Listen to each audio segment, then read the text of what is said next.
I think we're looking at a window of perhaps only 2 or 3 years before I make a video just like this one and say there are now 0 detached homes under $1 million in Victoria. We'll dive more into that in a moment after we take a look at what's happening in Victoria's spring market, because it certainly brought more than a few surprises. The surge that we saw last month has calmed down a bit, with median prices up less than 1% month over month, but they're still 5% stronger than this time last year. Looking a bit closer at one of the most competitive segments, detached homes with suites under $1 million, there's only 8 of these properties listed on MLS right now in the core. Basically, any well-priced detached home in Victoria is in high demand right now. The good news for buyers, however, is that the winning bids, if it does go into multiple offers, is still within about 5% or so of asking price. And they usually have conditions, so you still have about a week or so to do your home inspection, financing, and all your due diligence. But if you are buying in this segment, you're going to have to move fast. Looking at the condo market, prices are stabilizing,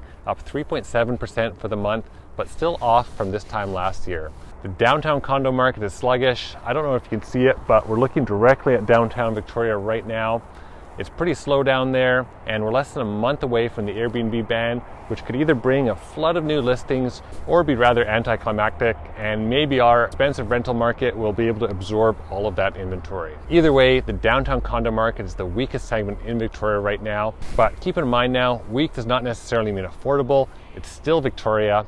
For example, if you're a buyer, there's 20 new one-bedroom condos with parking under $550,000 downtown, which was unheard of a few years ago, but that's still not cheap or affordable by any measures. The townhome market is strong, and we're seeing some good gains there from this time last year as well, which makes sense since many buyers who are forced out of the detached home market are looking to townhomes. So what's really surprising to me is the lack of sales. Only 588 homes sold in March, which is almost exactly the same number of sales from this time last year. As a result of that, we have more inventory stacking up, 34% more homes than this time last year. The buyers are out there, but they're watching and waiting on the sidelines for good properties to come up and jump in. Overall, I think the lack of sales is a reflection of the quality of the inventory, not the prices.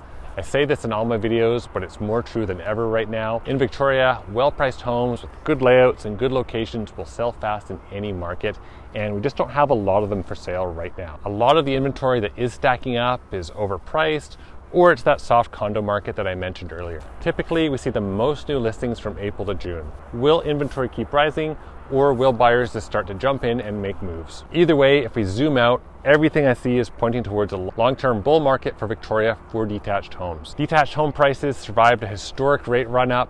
Canada's population is growing by 1 million people a year, thousands of which moved to Victoria. Construction costs are through the roof, and now the province is trying to add density to every square inch of available land. I just can't see any scenario where we see any kind of crash or detached home prices dropping in a significant way. In fact, I think it's going to be quite the opposite. I think one of the few limiting factors that's keeping home prices in check is the CMHC limit that requires 20% down payment for any home over $1 million. Without that, I think a lot of these homes that are selling just below $1 million would have well surpassed that $1 million price point. I want to hear what you're experiencing out there in Victoria's real estate market. Please leave a comment below. Thank you so much for watching, and please also take a moment to hit subscribe if you haven't already. Thanks, and I'll see you next time.